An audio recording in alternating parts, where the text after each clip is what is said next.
ప్రజలకందరూ కూడా తెలంగాణ విలీన దినోత్సవ శుభాకాంక్షలు. ఈరోజు ముఖ్యంగా తెలంగాణలో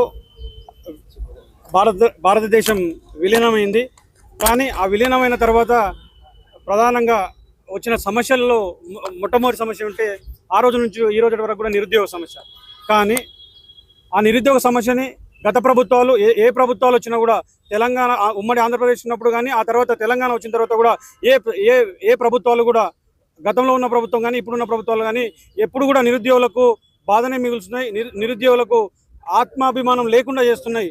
నేను ఈ మాట ఎందుకు అంటున్నా అంటే గతంలో అనేక సార్లు మా దగ్గరకు వచ్చి మా లైబ్రరీలోకి వచ్చి మా స్టడీలకు వచ్చి కూర్చున్నటువంటి కాంగ్రెస్ ప్రభుత్వము మీకు వస్తేనే 2 లక్షల ఉద్యోగాలు ఇస్తాము, సంవత్సరంలో 2 లక్షల ఉద్యోగాలు ఇస్తామని చెప్పింది.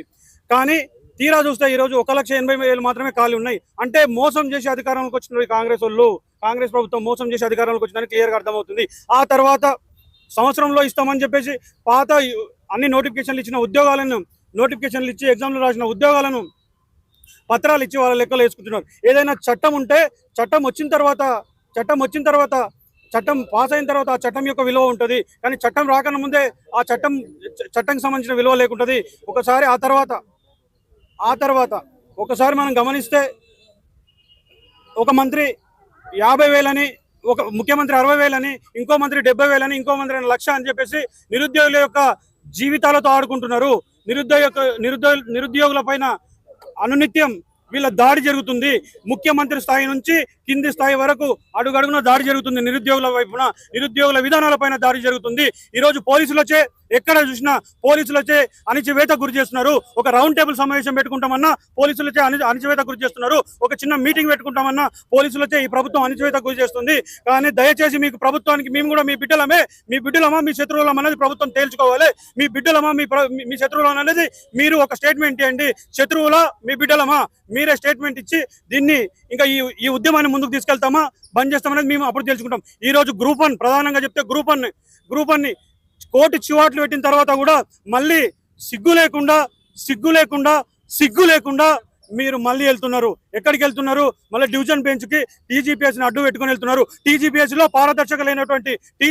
పారదర్శకత లేదు, ఇంటిగ్రిటీ లేదని చెప్పేసి కోర్టు చెప్పినా కూడా మళ్ళీ వెళ్ళి ఆ యావత్ తెలంగాణ నిరుద్యోగుల పైన ఉద్యమమే చేస్తున్నారు.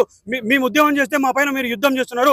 అందుకే ఈ కాంగ్రెస్ ప్రభుత్వాన్ని కాంగ్రెస్ లీడర్లను హెచ్చరిస్తూ ఉన్నాం. మేము ఈ వేదిక నుంచి మీరు గనక ఇప్పుడే గ్రూప్ 1 మా పైన యుద్ధం చేస్తున్నట్టు డివిజన్ బెంచ్ కోకుండా మళ్ళీ ప్రిలిమ్స్ నిర్వహించాలి. ప్రిలిమ్స్ నిర్వహించకన్నా ముందే జీవో 29 రద్దు చేయాలని చెప్పేసి యావత్ తెలంగాణ నిరుద్యోగుల పక్షాన డిమాండ్ చేస్తున్నాం. స్వాగతిస్తున్నాం. రావడం ఇదొక రోజులో వచ్చిపోవడం కాదు. ప్రతిరోజు మా ఎంబడి ఉండాలి. ప్రతి సమస్య పైన మా ఎంబడి ఉండాలి. జీవో 29 రద్దు చేయాల్సిన విషయం వాళ్ళ పైన ఉంది. దానిపైన కూడా ఫైట్ చేయాలి. మొట్టమొదటిసారిగా ఇప్పుడు రద్దు చేసింది జీవో 29, జీవో 46, జీవో 108. ఈ 3 జీవోలను ఇమ్మీడియట్ గా రద్దు చేయాలి. దానికోసం మా ఎంట ఉండాలి. ఈ రోజు ఆహ్వానించడం ప్రతిరోజు కూడా మా ఎంట రాజగోపాల్ అన్న మా ఎంట ఉండాలి. అట్లా ఉంటేనే ఆ రోజు మేము ఆహ్వానిస్తాం. మా ఎంట ఉండని భరోసా ఇచ్చిండు. మా ఎంట ఉంటాడా లేదని 50,000 ఉద్యోగాలు ఇచ్చింది ప్రభుత్వం అని చెప్తా ఉన్నారు. మరి మీరు ఎందుకు మాట్లాడలేదు దాని గురించి? 50,000 ఉద్యోగాలు ఇవ్వలేదు. అదంతా కూడా నేను ఎప్పుడు చెప్తున్నాం. మేము మాకు 50,000 ఉద్యోగాలు ఇవ్వలేదు. ఓన్లీ పత్రాలు మాత్రమే మాకు ఇచ్చిండ్రు. వచ్చిన తర్వాత ఓన్లీ పత్రాలు మాత్రమే మాకు ఇచ్చిండ్రు. నోటిఫికేషన్ లేదు. ఇచ్చిన నోటిఫికేషన్లు ఏంట 4 నోటిఫికేషన్లు. ఇచ్చిన 4 నోటిఫికేషన్లలో ఒకటే నోటిఫికేషన్ రిజల్ట్ వచ్చింది. 5,900 కలిపినటువంటి డిఎస్సి మాత్రమే రిజల్ట్ వచ్చింది. ఇంకా 3 నోటిఫికేషన్లు రిజల్ట్ రాలేదు. వాళ్ళు వచ్చిన తర్వాత 11,600 పోస్టులు మాత్రమే రిలీజ్ చేసిండ్రు. మిగతా 5,600 పోస్టులకు ఇంకా రిజల్ట్ ఇవ్వలేదు. మాకు 50,000 ఉద్యోగాలు ఇవ్వలేదు, 60,000 ఉద్యోగాలు ఇవ్వలేదు, 1,00,000 ఉద్యోగాలు ఇవ్వలేదు. ఇదంతా కాంగ్రెస్ పార్టీ ఆడుతున్నటువంటి నాటకం. అందరికీ నమస్కారం. నా పేరు బుక్యా కుమార్, తెలంగాణ బీఈడీ అభ్యర్థుల సంఘం రాష్ట్ర అధ్యక్షుడిని. ఈ రాష్ట్ర ప్రభుత్వం మేము 50,000 ఉద్యోగాలు ఇచ్చినాం, 60,000 ఉద్యోగాలు ఇచ్చినాం, 70,000 ఉద్యోగాలు ఇచ్చినాం, 1,00,000 ఉద్యోగాలు ఇచ్చినామని చెప్పేసి పూటకో మాట గడియకో మాట మాట్లాడుతూ ఉంది. కానీ ఈ ప్రభుత్వం వాళ్ళు ఎన్ని ఖాళీలు గుర్తించారు, దానికి ఆర్థిక శాఖ నుంచి ఎన్ని క్లియరెన్స్ తీసుకొచ్చారు, దాని తర్వాత వాళ్ళ నోటిఫికేషన్ విడుదల చేసింది ఫస్ట్ స్పష్టం చేయాల్సి ఉంది.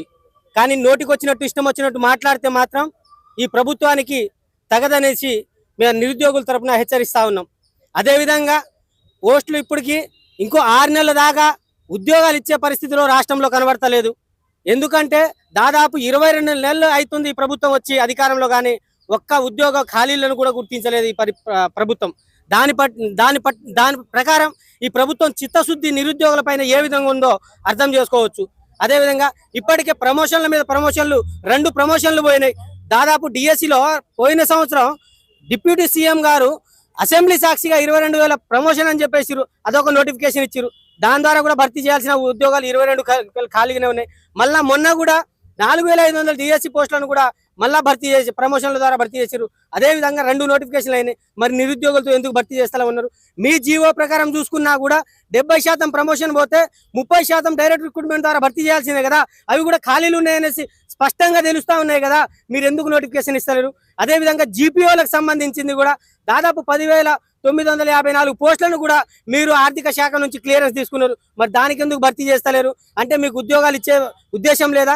అదేవిధంగా ఎస్ఐపిసికి సంబంధించి కూడా 20,000 పోస్టులు కూడా ఖాళీలోనే ఉన్నాయి. అదేవిధంగా మన గ్రూప్ సంబంధించిన ఉద్యోగాలు కూడా భర్తీ చేయాల్సిన అవసరం ఉంది. గ్రూప్ 2 ఎందుకు భర్తీ చేస్తలేరు? మీరు గ్రూప్ 1కి సంబంధించి కేసులో పెండింగ్ ఉంది, అది తేలేది కాదు, చేసేది కాదు. మీరు చేసేది ఏదో మీరు చేసిన అన్యాయాన్ని కప్పిపుచ్చుకోవడానికి ఇక్కడ నుంచి అక్కడ వెళ్ళడానికి ప్రయత్నిస్తా ఉన్నారు. మరి ఎటువంటి అడ్డంకులు లేని గ్రూప్ 2, గ్రూప్ 3 ఎందుకు దాకా భర్తీ చేస్తా ఉంది? అంటే నిరుద్యోగులపై మీకు చిత్తశుద్ధి లేదనే విషయం ఈ కాంగ్రెస్ ప్రభుత్వం తెలుస్తా ఉంది. రాజగోపాల్ రెడ్డి ప్రభుత్వం తరపున వచ్చి ఉంటారు కావచ్చులే, కానీ ఆయన ఒక ప్రభుత్వంలో ఉన్న ఎమ్మెల్యే. దానికి తగ్గట్టు ఆయన పరిధిలో ఎంత పరిధిలో మాట్లాడాలో ఆ పరిధిని బట్టే మాట్లాడేది, కానీ నిరుద్యోగులకు పూర్తి భరోసా కల్పిస్తారనేది మాకు ఇంకా నమ్మకం కుదరాలంటే నిజంగా ప్రభుత్వం వారధిగా వెళ్తామన్నారు కాబట్టి దయచేసి మమ్మల్ని మీరు ప్రభుత్వం దగ్గర తీసుకెళ్లి మా సమస్యలను పరిష్కరిస్తేనే మేము నమ్ముతాం. ఇప్పుడు చిక్కడపల్లి లైబ్రరీకి వచ్చి మాట్లాడారు, మరి అట్లానే పోయింది.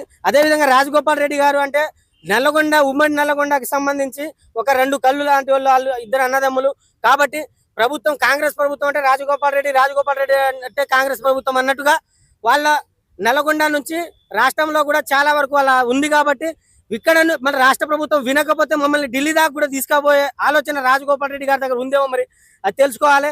మరి రేపు ప్రభుత్వంతో వాళ్ళు మాకు సయోధ్యం కుదరకపోతే మరి ఢిల్లీ స్థాయిగా కూడా మీరు తీసుకుపోవాల్సిన అవసరం కూడా రాజగోపాల్ రెడ్డి గారి మీద ఉందనేసి కూడా మేము రాజగోపాల్ రెడ్డి గారికి తెలియజేస్తా ఉన్నాం. కాంగ్రెస్ గవర్నమెంట్ ఒక తెలంగాణ ప్రజాపాలన దినోత్సవం చెప్పింది. అసలు ఇది ఎంత విడ్డూరం అంటే, తెలంగాణ ప్రజలను నిర్బంధంలో పెట్టి, తెలంగాణ నిరుద్యోగులను నిర్బంధంలో పెట్టి, అందరినీ కూడా నిర్బంధంలో పెట్టి ఈరోజు ప్రజాపాలన దినోత్సవాన్ని ప్రకటించడం అనేది చాలా ఘోరమైన పరిస్థితి. ఎందుకంటే వీళ్ళ మోసాలు ఫస్ట్ నుంచి మనం గమనిస్తున్నాం. 2 లక్షల ఉద్యోగాలు అని చెప్పేసి అక్కడ మోసం చేసిర్రు. మేము 60,000, 50,000, 70,000, 1,00,000 వేలంపాటలతో అయిపోయింది. ఈరోజు మేము ముఖ్యంగా ఇక్కడికి ఎందుకు వచ్చినామంటే, మా వాయిస్ మేము ఎన్ని రకాల ఉద్యమాలు చేసినప్పటికీ కూడా మాకు నోటిఫికేషన్లు వచ్చే పరిస్థితి లేదు. సో ఒక అధికార పార్టీ ఎమ్మెల్యేగా ఉన్నటువంటి రాజగోపాల్ రెడ్డి గారిని కలవడం జరిగింది గత వారం క్రితం. కలిస్తే ఆయన వచ్చి మీ సమస్యలపైన నేను పోరాడతా వస్తా, మీకు ఒక భరోసాని ఇస్తా అని చెప్పేసి ఈరోజు వచ్చి కొన్ని విషయాలు మాట్లాడిండు. ఇంకా పూర్తి విషయాలు మాట్లాడండి మాకు అనిపిస్తుంది. ఇంకా పూర్తిగా మాట్లాడి మాకు ఇంకా గట్టి భరోసాని ఇస్తే బాగుండేది. ఎందుకంటే ఈరోజు అడుగడుగున ఇక్కడికి వద్దామంటే దిల్సుఖ్ నగర్లో, అశోక్ నగర్లో పోలీసుల యొక్క నిర్బంధం ఉంది. వ్యాన్లు పెట్టిర్రు. ఎందుకోసం పెడుతున్నారు మీరు ప్రజాపాలన అని చెప్పేసి? ఈ పోలీస్ పాలన ఎందుకు తీసుకొస్తున్నారు మీరు? ఇప్పుడు చూడండి, మన గ్రూప్ 1 రిజల్ట్ వచ్చిన తర్వాత ఆ కోర్టు తీర్పులో ఏముందంటే టీజీపీఎస్సీ పారదర్శకంగా నిర్వహించదని చెప్పింది. అంటే మీరు ఏం చెప్పారు? తెలంగాణ పబ్లిక్ సర్వీస్ కమిషన్ని మేము పూర్తిగా ప్రక్షాళన చేస్తామని చెప్పారు. ప్రక్షాళన చేస్తే ఇలాంటి సంఘటనలు ఎందుకు జరుగుతాయి? ఇక్కడ ఈ విషయం ఏంటంటే, ఇక్కడ మీరు పోస్టులు అమ్మిర్రు. అమ్మబట్టి ఇక్కడ ఏమవుతుందంటే ఒరిజినల్ చదివిన అభ్యర్థులకు నష్టం జరుగుతుంది, మాకు నష్టం జరుగుతుంది. అంటే ఇక్కడ ఇప్పుడు ఈ విషయం ఏంటంటే, నిజంగా చదువుకున్న అభ్యర్థులకు నష్టమే, మాకు నష్టమే. మీరు దీన్ని రీప్రిజెన్స్ పెడతారా, రీమెయిన్స్ పెడతారా, లేదా రివాల్యుయేషన్ చేస్తారా? ఒక క్లారిటీ లేదు ఇంతవరకు కూడా. అంటే మా నిరుద్యోగుల్ని ప్రతి చోట ప్రతివేళ మీరు మా గొంతులు అణచివేస్తున్నారు. ఇంకెంతకాలం ఈ నిర్బంధాలు? తెలంగాణ యొక్క మోటోనే ఇది కదా, నీళ్లు నిధులు నియామకాలు కదా. నియామకాలకు ఎందుకు నింపరు మీరు? సో ఇకనైనా కాంగ్రెస్ గవర్నమెంట్ కళ్ళు తెరిచి ఆ గ్రూప్ 1 అయినా క్లారిటీ తీసుకొచ్చి ఉద్యోగ నోటిఫికేషన్ల పైన కూడా క్లారిటీ ఇస్తే బాగుంటుందని మా యొక్క ఆలోచన బ్రదర్.